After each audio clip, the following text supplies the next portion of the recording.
It started on a cold Wednesday evening, the kind of night where the warmth of home should bring comfort. Christina sat across the table, her hands trembling slightly as she avoided my gaze. Something was off, and I felt it deep in my gut. Then she said it. "I've been seeing someone else." The words landed like a punch. I felt the air leave my chest as my mind raced to catch up. She went on, saying his name was Boris, a younger man she met through her volunteer work. She claimed she was helping him through some personal tragedy, that she didn't mean for it to go this far. But her words felt hollow, rehearsed. I sat there, silent, letting her talk. Her tone wavered between defensiveness and self-pity. She insisted she still loved me, that she never stopped, but her actions spoke louder. "I won't leave Boris," she added, as if it was a choice I could stomach. That broke my silence. I asked her, with every ounce of strength I could muster, how she could betray me like this. Her response was a barrage of excuses. She felt unappreciated, unfulfilled, clichés I had heard in movies but never expected in my own life. I wasn't perfect, sure, but I had always been there for her, for our kids. Her confession wasn't just about infidelity. It was a declaration that she was willing to destroy everything we had built for someone who would never stand in my place. The room felt colder than it had moments before. My mind replayed every moment we shared, looking for signs, for anything I missed. And yet, all I could see was the woman I thought I knew, now a stranger. The morning after Christina's confession, I woke up in a fog of disbelief. I had spent most of the night pacing our living room, replaying her words in my head. "I won't leave Boris." It echoed like a taunt, challenging the foundation of everything we had built together. I didn't know what hurt more, her betrayal or her brazen indifference to how it affected me and the kids. As the hours crawled on, I decided I needed answers. If she wanted to rationalize what she had done, I was going to make her say it all out loud.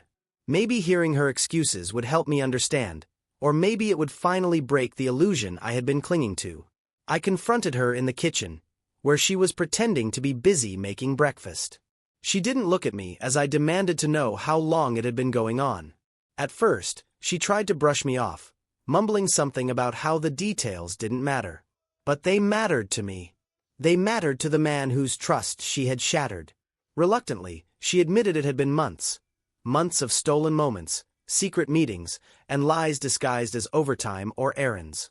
She said it with a tone that almost felt bored, as if this was just another chore she had to check off her list. I pushed further, asking how she could justify tearing our family apart for this man. That's when she started spinning her web. She claimed she wasn't tearing anything apart, that she and Boris had a connection I wouldn't understand. According to her, Boris was a broken man, and she had only been trying to help him heal. The words were so absurd that I almost laughed, but the ache in my chest wouldn't let me. She painted herself as a martyr, sacrificing her happiness to support someone else. But her story didn't add up. The pieces felt forced, like she was trying to make herself the victim in all this. She insisted Boris was just a distraction, and that I should focus on the good years we had instead of letting this mistake define us. Her voice dripped with manipulative sweetness, like she thought I might actually buy her nonsense. I didn't. Not for a second. What she didn't realize was that every word out of her mouth only added fuel to my anger. I had been faithful, supportive, and present, not just for her but for our children. Yet here she was, rewriting history to paint me as some distant, inattentive husband who drove her into Boris's arms. It was insulting, not just to me, but to the life we had built together. By the time the conversation ended, I felt more lost than before. The woman standing in front of me wasn't the Christina I thought I knew. She was a stranger who was willing to lie and manipulate to protect her own image, no matter the cost to me or our family. I knew then that there was no going back. The life I thought I had was gone, replaced by a painful reality I couldn't escape. It didn't take long for me to realize that my marriage was over. Whatever hope I had left dissolved the moment I saw Christina's utter lack of remorse. If she could defend her betrayal so easily, then there was no point in pretending we could fix this. The only path forward was to protect myself and, most importantly, our children. The first step was speaking with a lawyer. Sitting in that sterile office, surrounded by case files and legal jargon, felt surreal. This wasn't the life I had planned for. But the lawyer, a calm and sharp woman named Irina, didn't waste time sugarcoating things. "Divorce is messy," she said, "especially when children are involved." Irina explained my options and outlined what a custody battle might look like. Christina's affair wouldn't automatically guarantee me custody, but if I could prove she was prioritizing Boris over the kids, it would work in my favor. Hearing this ignited something in me, a determination to fight for my family, even if it meant enduring a war. When I got home, I started gathering evidence. I went through old receipts, tracked her late-night excuses, and saved texts where she conveniently forgot to mention where she really was. It felt invasive, but I couldn't afford to trust her anymore. Every piece of information became a weapon in the fight to ensure my children wouldn't be left in the care of someone who had already proven how selfish she could be. Christina, of course, didn't take kindly to my decision. When I served her with divorce papers, her reaction was as dramatic as expected. She accused me of overreacting, of trying to punish her for a mistake. "Think of the kids," she said, as if I hadn't spent every waking moment doing just that. She even tried to twist the narrative, claiming I was using them as pawns to get back at her. But I stood my ground. I calmly reminded her that she was the one who had made this mess. Her choices had led us here, and now it was time to deal with the consequences. Deep down, I think she knew she couldn't argue with that, but it didn't stop her from trying. She began playing dirty, painting me as unfit in front of mutual friends and even hinting at it to the kids. The hardest part was seeing how confused and hurt the children were. They didn't understand why their mother was suddenly distant, why their father was so tense all the time. I did my best to shield them from the ugliness, but it wasn't always possible. Every time Christina made a sly comment about me within earshot, I saw the questions in their eyes, the cracks forming in their sense of security. Still, I refused to let her break me. The more she tried to undermine me, the more determined I became to show the kids what stability looked like. I made sure our routine stayed as normal as possible, helping with homework, making their favorite meals, tucking them in with bedtime stories. I wanted them to know, no matter what, they could count on me.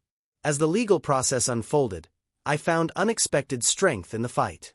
Every court document I signed, every meeting with Irina, every boundary I set with Christina was a step toward reclaiming my life. It wasn't easy, far from it, but it was necessary. For the first time since her confession, I felt a sliver of control. It wasn't much, but it was enough to keep me going. If there was one thing Christina was good at, it was getting under my skin. During one of our heated arguments over custody, she took a long, cold look at me and sneered. No wonder I looked elsewhere. "You've let yourself go."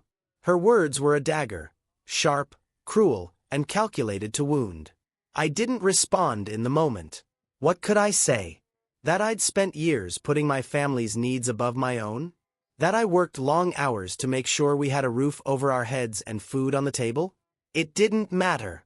To her, I was a convenient target, a man she could belittle to justify her betrayal.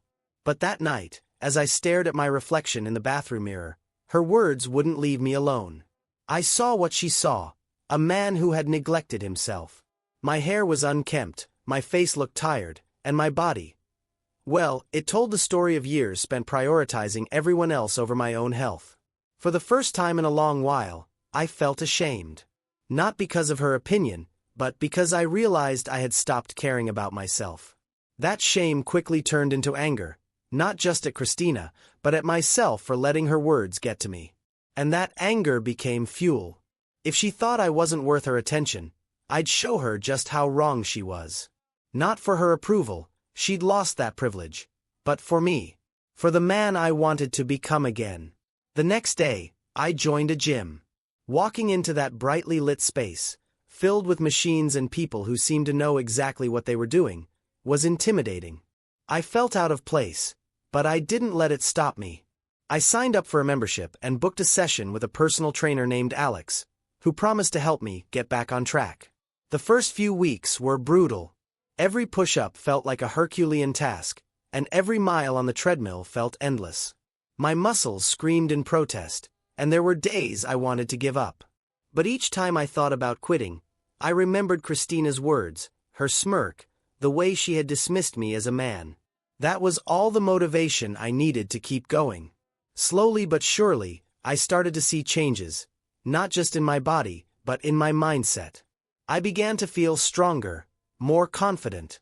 I invested in a new wardrobe, trading in my worn-out clothes for sharp, tailored pieces that made me feel like myself again. I even got a fresh haircut, ditching the unkempt look for something more polished. People began to notice. Friends who had only seen me in the shadows of my failing marriage started commenting on how different I seemed. "You look good, Roman," they'd say. "You seem lighter." And they were right. For the first time in years, I felt like I was shedding the weight of everything Christina had piled on me. Even the kids noticed.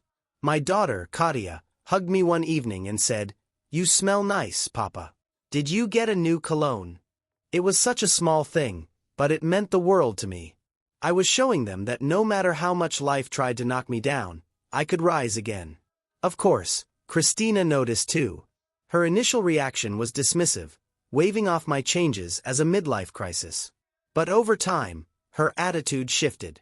When she came to pick up the kids one afternoon, she lingered at the door longer than usual, her eyes scanning me in a way that was almost regretful.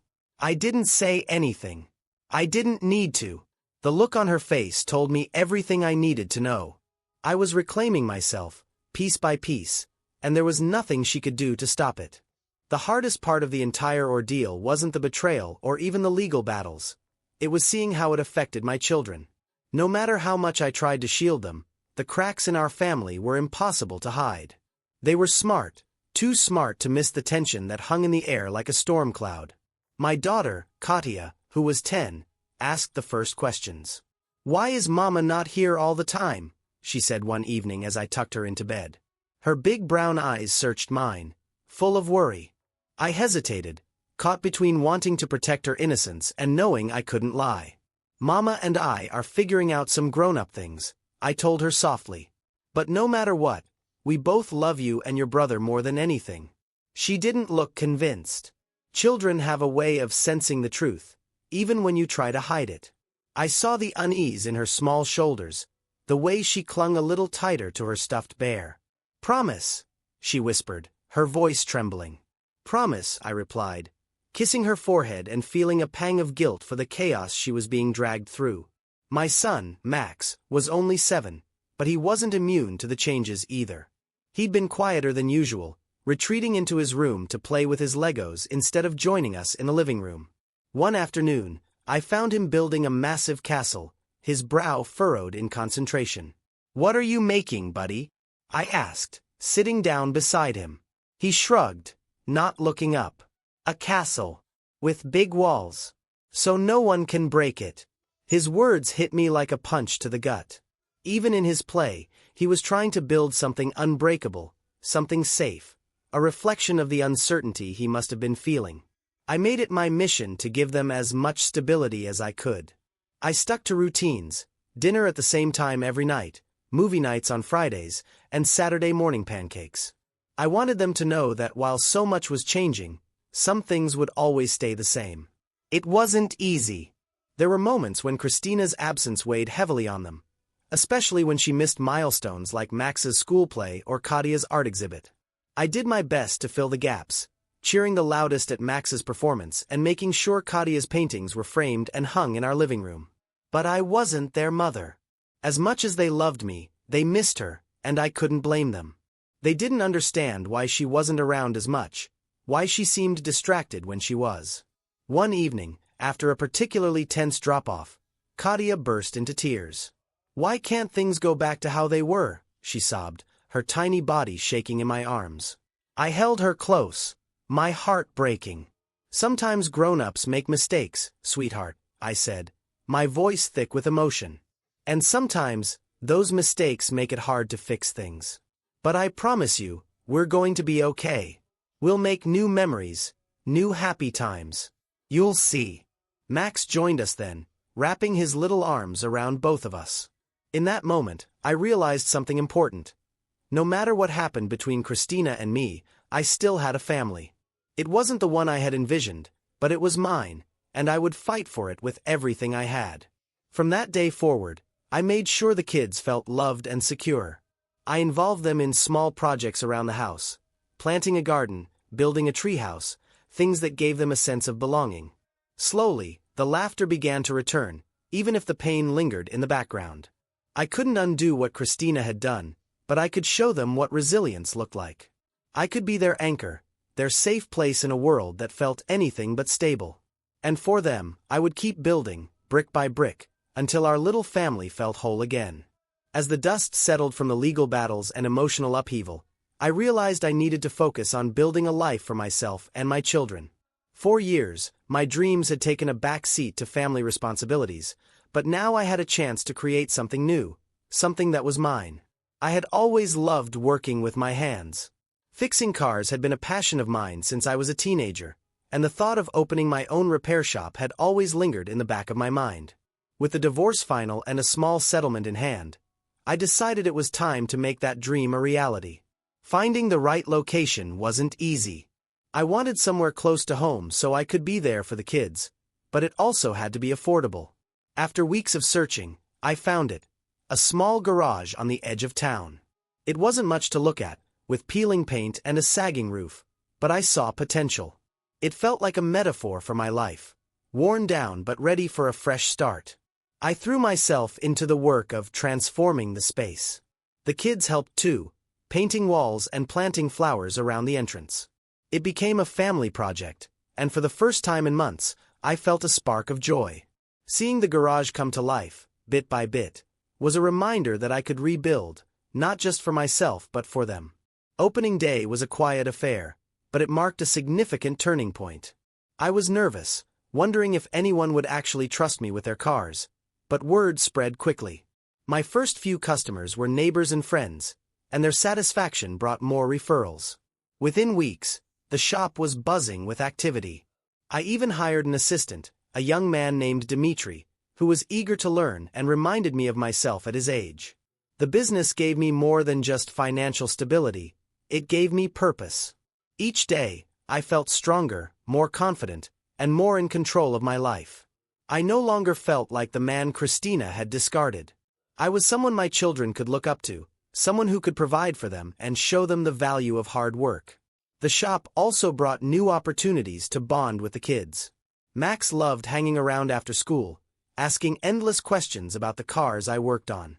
I let him hand me tools and explain the basics, watching his eyes light up with curiosity. Katia, though less interested in mechanics, enjoyed decorating the office with her artwork, proudly pointing it out to customers. One afternoon, after a particularly busy day, I sat outside the shop with the kids, sharing a pizza and laughing about Max's attempts to name every car that drove by. As the sun dipped below the horizon, I felt a sense of peace I hadn't known in a long time. The chaos of the past year hadn't disappeared, but it no longer defined me. I had a new foundation now, one built on resilience, hard work, and love for my children. The wounds Christina had left were still there, but they were healing, and in their place, something stronger was taking root. For the first time in what felt like forever, I believed in the possibility of happiness again. Christina's absence from the children's lives had been sporadic at best. At first, she made an effort to keep up appearances, coming by for the occasional drop-off or calling to check in. But it wasn't long before her priorities shifted back to Boris. The man she had once described as a tragic soul in need of help turned out to be a fleeting infatuation. I heard bits and pieces about her life through mutual acquaintances and, occasionally, from the children. Boris, it seemed, had grown tired of playing house with her. Whatever charm she thought he possessed faded quickly when reality set in. He left her, and from what I could gather, it wasn't a clean break. She had staked everything on him, only to be discarded like an afterthought. Her decline didn't surprise me, but it didn't bring me joy either. She had chosen this path, one that led her further and further away from the family she once claimed to love. The children felt her absence keenly, though they rarely spoke about it. Katia, ever perceptive, started drawing pictures of happy families that no longer resembled ours. Max, still too young to fully understand, began asking why Mama didn't come around as much. One evening, as I tucked Max into bed, he asked me a question that broke my heart. Did I do something to make Mama not want to see us? His small voice trembled with fear and confusion, and I had to swallow the lump in my throat before answering. "No, buddy," I said, sitting beside him and brushing the hair from his forehead. "This has nothing to do with you. Your mama loves you, but she's going through something right now. It's not your fault, okay?" Max nodded, but his eyes still held doubt. I held him close until he drifted off, silently vowing to shield both of my children from as much pain as I could. Christina tried to reconnect a few times, but her efforts felt hollow. She'd show up unannounced, looking frazzled and out of place. Once, she arrived while I was at the shop, and Katia let her in. When I came home, I found her sitting on the couch, attempting to engage the kids in conversation. They responded politely but kept their distance, unsure of how to act around her anymore. Later that evening, as I cleaned up the kitchen, she cornered me. Her face was pale, her eyes darting nervously. "Roman," she began, "I know I made mistakes, but I'm trying to fix things. Can we?" "Stop," I interrupted, keeping my voice calm but firm. "You don't get to waltz back in here and act like everything's fine. The kids deserve better than this." She flinched but didn't argue. Perhaps she knew there was no defense for her actions. Over time, her visits became less frequent. Whether it was guilt or shame, I couldn't say, but she seemed to retreat into her own world, leaving me to pick up the pieces. The kids noticed her withdrawal. Katia, once so eager to talk about her day, now grew quiet when Christina's name came up. Max stopped asking about her altogether. It was painful to watch, but I focused on what I could control, being there for them, showing them love and stability. As Christina faded into the background, I began to see the strength in our little family. The three of us were finding our rhythm, creating new traditions and memories that didn't depend on her presence. She had chosen her path, and we were choosing ours, one that no longer revolved around her chaos. Life had finally begun to feel steady again. The shop was thriving, the kids were adjusting well, and our little family was carving out a new sense of normalcy. I focused on building routines that gave the children a sense of stability and happiness. But as much as I poured myself into being a father and a business owner, I couldn't ignore the quiet moments when I felt the pang of loneliness. It wasn't something I actively sought to fix, at least not at first. My trust in people, especially women, had been shaken to its core. But life has a way of presenting opportunities when you least expect them. For me, that opportunity came in the form of a customer at the shop. Her name was Alina. She drove an old car that looked like it had seen better days, but she handled it with care, treating it like a cherished companion. She brought it in for repairs one rainy afternoon, and while we discussed what needed to be done, something about her calm demeanor and warm smile caught my attention. She came by several times over the next few weeks, always asking questions about the repairs and sharing little stories about her life. Alina was a schoolteacher, passionate about her students and quick to laugh at her own stories. There was a simplicity to her presence, a genuine kindness that felt like a breath of fresh air. It started innocently enough. She brought coffee for me and Dimitri one morning as a thank you for the work we'd done on her car. Then, when she came to pick it up, she lingered a little longer, chatting about the best places in town to take kids for ice cream. I didn't realize it at the time, but those small moments planted a seed. It was Katia who nudged things forward, albeit unknowingly. One day, she asked if we could visit a museum she'd heard about from her friends. I agreed, happy to spend the day with her and Max. At the museum, as we wandered through exhibits, I heard a familiar laugh. There was Alina, surrounded by a group of wide-eyed children, clearly in her element as she explained something about ancient artifacts. She noticed us too and came over, greeting the kids with the same warmth she'd shown me at the shop. Max, ever curious, peppered her with questions about her job, while Katia shyly asked about her favorite exhibits. Alina answered them both with ease, her enthusiasm infectious. By the end of the day, she and the kids were chatting like old friends. After that, we started seeing her more often. She joined us for ice cream after school one day, then for a weekend hike at Katia's request.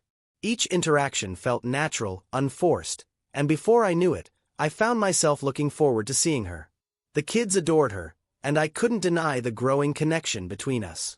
One evening, after the kids had gone to bed, I sat on the porch, lost in thought. The moonlight cast a soft glow over the yard, and the air was cool and still. My phone buzzed, breaking the silence. It was a message from Alina, a simple, "Thank you for today," followed by a picture she'd taken of Max and Katia laughing during our hike.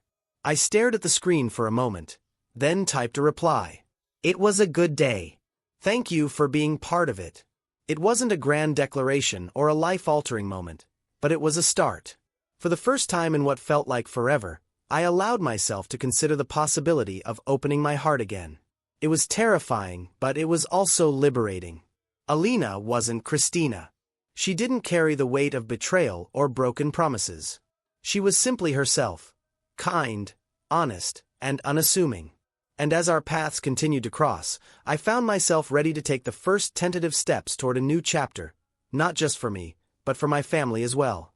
As my relationship with Alina deepened, I realized just how far I'd come from the man I had been during those dark days after Christina's betrayal.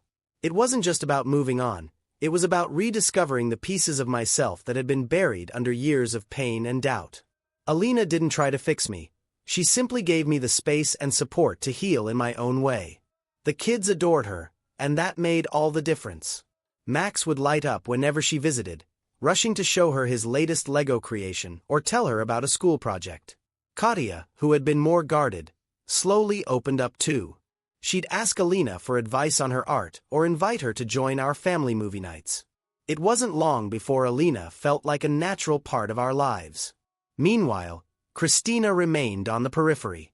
Her attempts to reconnect with the kids were inconsistent, and while they still loved her, they no longer relied on her in the same way. She was a visitor in their lives, not a constant presence. The few times we spoke were civil but distant. I had no desire to revisit the pain she had caused, and I made it clear that my focus was on the children and our future.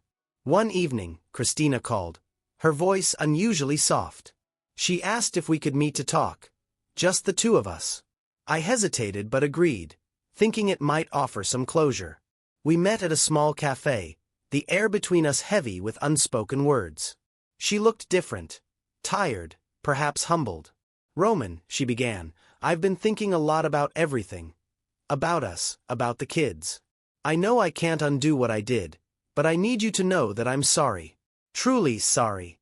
Her words caught me off guard. For so long, I had imagined this moment, wondering if she'd ever acknowledge the damage she'd done. Yet, as I sat there listening, I felt no anger, no satisfaction, just a quiet acceptance. "I appreciate that," I said, my tone measured. "But sorry doesn't change what happened. I've moved on, Christina. The kids and I have built a life, and I'm focused on giving them the stability they need." She nodded, tears welling in her eyes. "I know. And I don't expect forgiveness.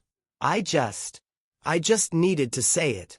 As we parted ways, I felt a sense of finality. Her apology, while years too late, was a step toward closing that chapter of my life. It didn't erase the hurt, but it allowed me to leave it behind without carrying the weight of resentment.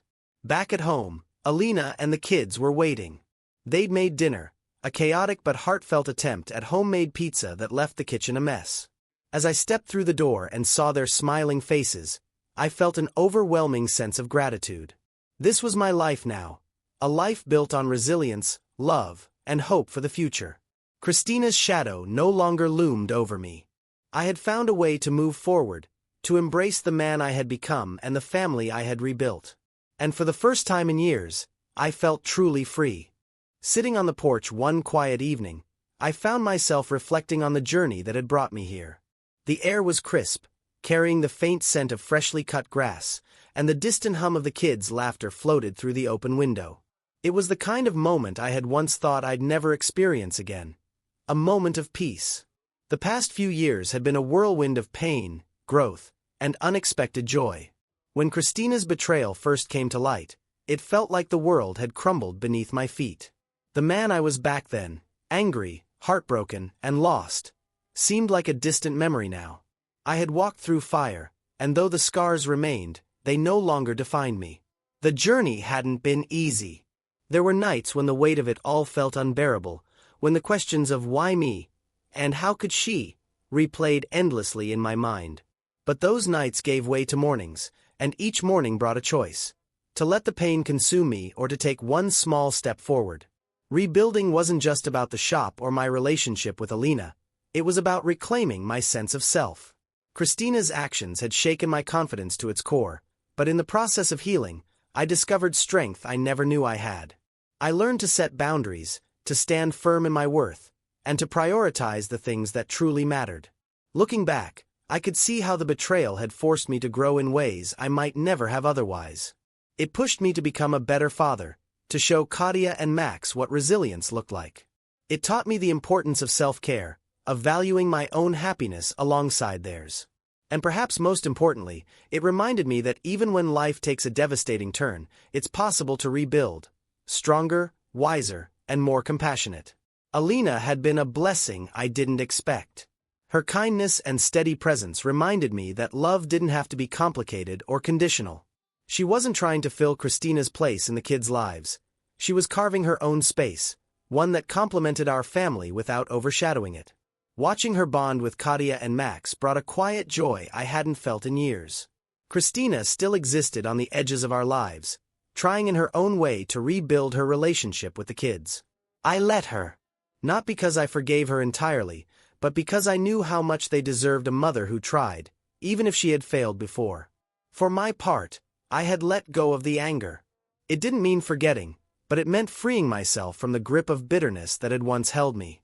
As the sun dipped below the horizon, painting the sky in hues of orange and pink, Max burst onto the porch, dragging Katia behind him. "Papa, come see what we made," he shouted, his face glowing with excitement. I followed them into the living room, where they'd created a family flag out of construction paper and glitter. In bold, colorful letters, it read, "The Ivanovs, stronger together." I laughed, pulling them both into a hug. "It's perfect," I said, my voice thick with emotion. And it was. Life wasn't perfect. It rarely is. But it was good. And that was more than enough. I had faced betrayal and heartbreak, but I had emerged on the other side, not as the same man, but as a better one. My story wasn't just about the pain of being broken. It was about the beauty of putting the pieces back together and finding strength in the process. In that moment, surrounded by the love of my children and the life we had built together, I realized something profound. I wasn't just surviving anymore. I was thriving. And for the first time in a long time, I felt truly at peace.